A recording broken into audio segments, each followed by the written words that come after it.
है, जो भी योजना कर रहे हैं। लेकिन सरकार बोलते हैं कि काम होए चाहे ना होए, वार्ड को पैसा दे दीजिए। तो हम लोग तो हाथ कट गया, पैसा दे दिए, उन लोग काम कर रहा है या ना कर रहा है। इंतजार कीजिए, मैं आपके पास भी आने वाला हूं, मैं आपके पंचायत में भी आऊंगा।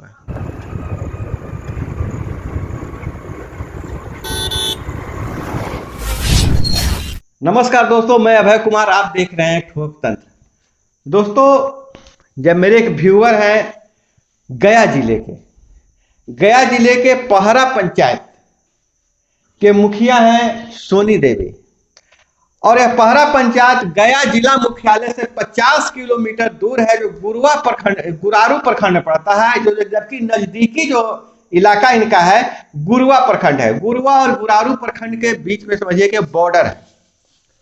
सरकार दावा कर रही है कि हमने पंचायतों में बेहतर व्यवस्था किया है, परामर्शी समिति लागू कर रही है, नल जल योजना को, ग्रामीण जीवन स्तर को चेंज करने की बात कर रही है, आधी आबादी को उनको हिस्सेदारी देने की बात कह रही है। और यहाँ संयोग से, सौभाग्य से हमारे जो व्यूअर हैं सोनी देवी इस आधी आबादी को प्रतिनिधित्व करते हैं और इस पंचायत के मुखिया हैं।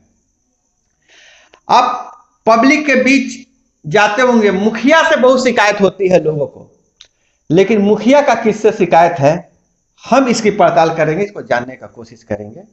तो हम चलते हैं मुखिया जी से, पहले स्वागत करते हैं अपने चैनल पे मुखिया जी को। और दोस्तों, आप जिस तरह से प्यार दे रहे हैं बने रहिएगा, अंत तक रहिएगा, क्योंकि यह जो रिपोर्ट है बहुत ही आंखें खोलने वाली होने वाली है और जनप्रतिनिधियों की किन समस्याओं का सामना करना पड़ता है, सरकार क्या उसमें और बदलाव कर सकती है, इस पर हम चर्चा करेंगे मुखिया जी से। तो हम चलते हैं मुखिया जी से बात करें। नमस्कार मुखिया जी। मुखिया जी, हम अभी आपको क्या हम बोले, परामर्शी समिति बोले कि मुखिया जी बोले? अब तो सरकार परामर्श समिति बनाइए दिए हैं, तो वही न बोलना होगा। तो परामर्शी समिति और जो मुखिया हुआ, इसमें क्या अंतर आया है? काम करने में कुछ पावर या कुछ मतलब काम करने में कुछ परेशानी आ रही है, या मतलब ठीक है वो पहले ही की तरह है? नहीं, परेशानी तो है, पहले की तरह तो नहीं है। एक तो पहले भी दिक्कत हुआ कि मुखिया से सब पावर वार्ड को दे दिया। वार्ड लोग मुखिया को कोई समझते नहीं थे कि मतलब मुखिया जी हैं, क्योंकि मुखिया जी के पावर छीन के वार्ड के दे दिया। वार्ड पंचायत जो सचिव पंचायत मतलब बाढ़ में हुआ था, बाढ़ क्रियान्वयन समिति है, उसको सचिव बनाया गया। हाँ, तो पावर छीनने का से आपका मतलब क्या है? तो मतलब पावर अथी हो गया था, हम लोग के उतना वैल्यू उन लोग नहीं ना दे रहा। नहीं, तो आपको तो निगरानी आप ही को करना है, जो भी योजना कर रहे हैं। लेकिन सरकार बोलते हैं कि काम होए चाहे ना होए, वार्ड को पैसा दे दीजिए। तो हम लोग तो हाथ कट गया, पैसा दे दिए, उन लोग काम कर रहा है या ना कर रहा है। पैसा पब्लिक आपसे पूछती है? पब्लिक हम लोग से पूछती है, वार्ड से तो पूछेगा नहीं। यही सब समस्या है। अब हो गया है कि परामर्श समिति बना दिया है, तो अब है कि सब मतलब काम कराएंगे हम लोग। कोई काम कराएं तो उसको देख रेख हमको करना है, सामान सामग्री लाना हमको है, तो उसको पैसा मिलेगा, सरकार ही देगा उसको खाते पर। जैसे कि सीमेंट आया, बालू आया, छरी आया, मतलब और कोई सामग्री आया तो उसका पेमेंट करेगा उसी पर। अच्छा, पेमेंट कब करेगा सरकार? जब सामान ला दिए बनने के बाद की बनने के बाद करेगा। ये ना कि आज है मतलब हम सामान लाने गए तो आज उसको पेमेंट मांगेगा कि पैसा दीजिए, तो हम कहाँ से देंगे? तो सरकार बोल दिया कि हम देंगे, हम पेमेंट करेंगे। अब काम करना है हमको, मालिक बना दिया हमको, और फिर मालिक पैसा देने के लिए मालिक बनते हैं अपने। और पैसे की गारंटी आप लेते हैं और पैसे फिर देते हैं? अच्छा, मैंने पहले पैसा देते हैं, फिर उनके अकाउंट में पैसा चला जाता है, लेकिन इसमें आपका पैसा डूब सकता है। मेरा पैसा डूब सकता है। हम पैसा देकर सामान लाएं तो हम तो दे दिया, फिर पैसा उसी को, जिसके घर से सामान लाए हैं उसी को ना मिलेगा पैसा। यही सब दिक्कत है। अब लेबर के पैसा था तो लेबर के पहले था कि एगो ठेकेदार कोई हो गए, उसको ठेकेदार पर पैसा आया, और पैसा आया तो वो फिर सब लेबर को दिया। और अब है कि लेबरे पर पैसा आएगा। वो भी काम के 6 महीना बाद। काम के 6 महीना बाद। और कोई भी लेबर हम खोजेंगे तो वो डेली पैसा लेगा नहीं, रोज कमाता है खाता है, बेचारा कहाँ से करेगा। तो उसको है कि मतलब डेली पैसा देना है, और डेली कमाता खाता है तो उसको डेली पैसा देना है। सरकार है कि 6 महीना के बाद देगा, और हमें देगा 200 रुपया, और हम लोग काम कराते हैं 300 रुपया। गरीब आदमी है, उसको 300 रुपया नहीं मिलेगा, कहाँ से पेट भरेगा। सब महंगाई के जमाना हो गया, और सरकार के पेमेंट है 200 रुपया। 200 रुपया में हम लोग के लेबर मिलवे नहीं करता है, कैसे काम कराएंगे। मालिक तो खाली झूठ मूठ के हम लोग को बना दिया है कि मुखिया जी हैं, मालिक हैं। अच्छा, मुखिया जी को क्या सुविधा, और ऐसे एक महिला है, आप महिला मुखिया हैं, महिला होने के नाते आपको इस काम करने में क्या असुविधा या सुविधा हो सकती है? जैसे महिला है, आप ब्लॉक में मीटिंग में जाना है, सब जाना है, तो उसके लिए आपको सरकार की तरफ से क्या व्यवस्था है? कुछ नहीं है, कोई व्यवस्था नहीं। कोई व्यवस्था न है।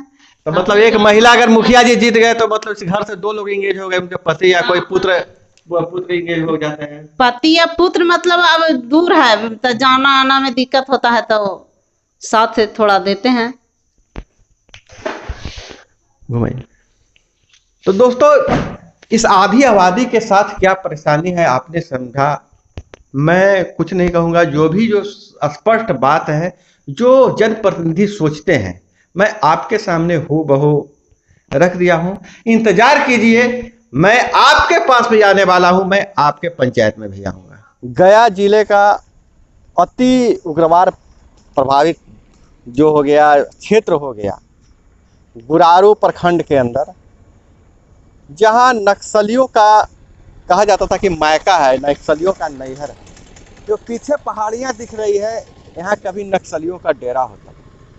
विकास का बयार बही, पंचायतों में विकास आया तो कनेक्टिविटी बढ़ी है। अब यहाँ पंचायत भवन बनकर तैयार है।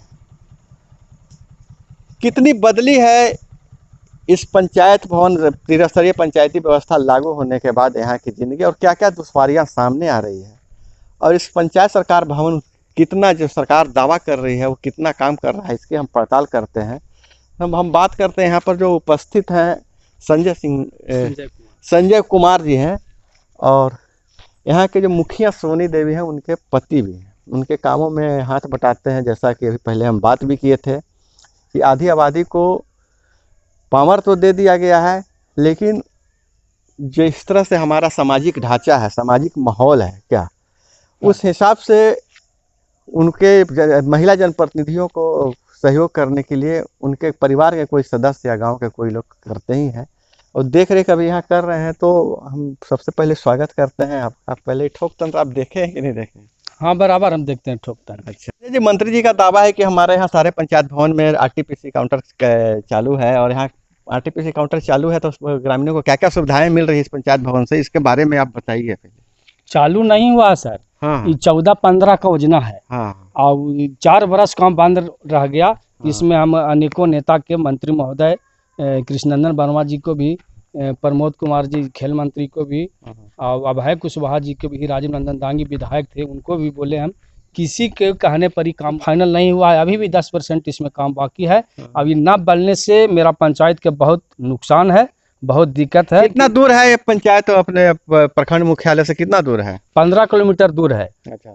अब यहाँ आवासीय जाति या मृत्यु प्रमाण पत्र बनाने में, यहाँ से लोग के जाने आने में काफी दिक्कत होता है कि सड़क की व्यवस्था है पंचायत मुख्यालय तक? सड़क भी है, वो भी एकदम जर्जर स्थिति में है। हाँ, टेम्पो वगैरह चलता है, उससे भी जाने में 1.25 घंटा लग जाता है। 40 रुपया 50 रुपया भाड़ा भी लगता है, और दिन भर टाइम भी मरता है। इसलिए जितना जल्दी हो सके मेरा पंचायत सरकार भवन को हैंड ओवर करके इसको चालू किया जाए, और पूर्ण काम को पूर्ण किया जाए। ये जो चुनाव अभी टलते जा रहा है, इस पर आपको क्या लगता है? चुनाव जल्दी होना चाहिए कि जैसे काम चल रहा है वैसे करते रहना चाहिए? चुनाव हो भी जाता तो ठीक था। अगर टल भी गया है तो कोई सिस्टम से होता तब ठीक है। टल तो गया है, सिर्फ कहा गया है, सरकार के तजुर्बे से कहा गया है कि इसमें कोई दिक्कत नहीं है, सिर्फ नाम बदल दिया गया है। हाँ। कि मुखिया से परामर्शी समिति कर दिया गया है। लेकिन हम तो देखें कि सिस्टम भी बदल चुका है, अब सरसाही हो गया।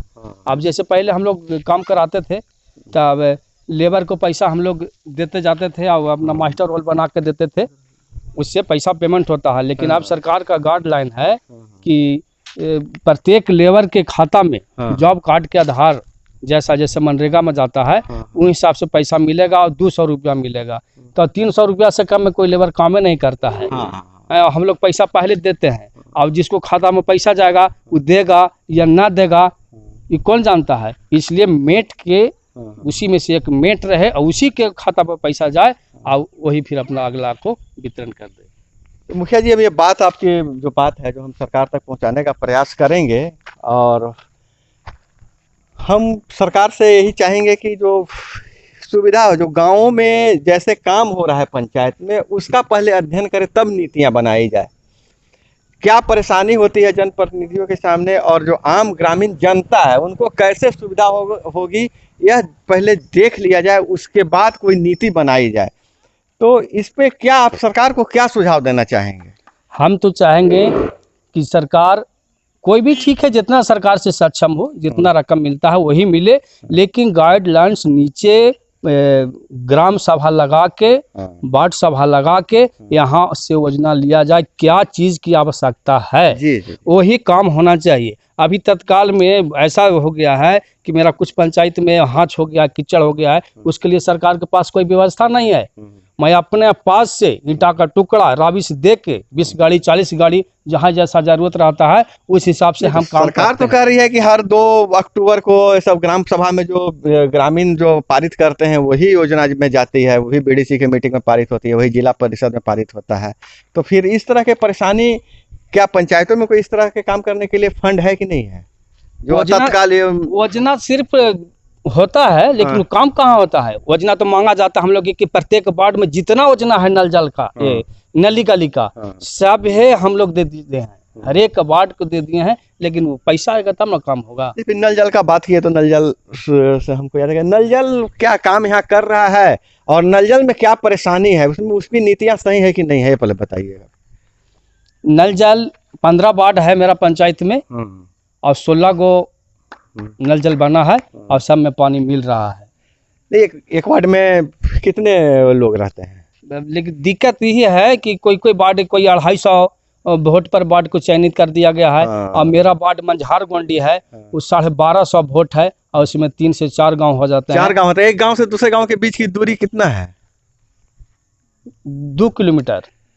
तो नल जल तो एक ही गांव में लगेगा, एक ही जगह लगभग की है, 3 गो बाकी है, शिवनगर बाकी है, गोंडी बाकी है। वहां से पाइप 2 किलोमीटर ले जाते हैं? नहीं क्या? जाएगा, ये कोई नल जल लगा है 250 घर का है, उसमें तो सक्षम हो ही नहीं सकता है, तब 450 घर में कैसे जाएगा पानी? नहीं जाएगा। एक हर गांव नल जल की योजना हर गांव के लिए होनी चाहिए थी।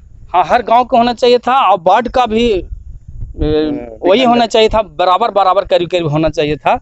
तो जो विखंडन है, तो सरकार कहती है कि 500 की आबादी पर एक वार्ड बनाया जाए, लेकिन बहुत सारे पंचायतों में जो एक वार्ड में 1200-1600 वोटर हैं और कई गांवों में बटे हुए हैं, जिसके कारण योजनाएं पहुंचाने में परेशानी होती है। हम चाहेंगे कि सरकार इस बात पे ध्यान दे और जो इस बार विखंडन हो उस पर इसको मतलब विखंडन करके छोटे छोटे टुकड़ों में किया जाए। क्या आपको क्या लगता है?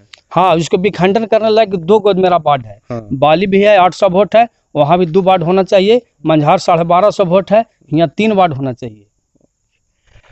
तो यह हमने बात किया यहाँ पर ग्रामीण, हालांकि जो सुनने में नीतियाँ बहुत अच्छी लगती है, लेकिन जो जमीन पे धरातल पे क्या परेशानी होती है इसको हमने समझने का प्रयास किया है। तो देखते रहिएगा ठोक तंत्र। हम आपसे फिर मिलेंगे कि कोई दूसरे पंचायत में।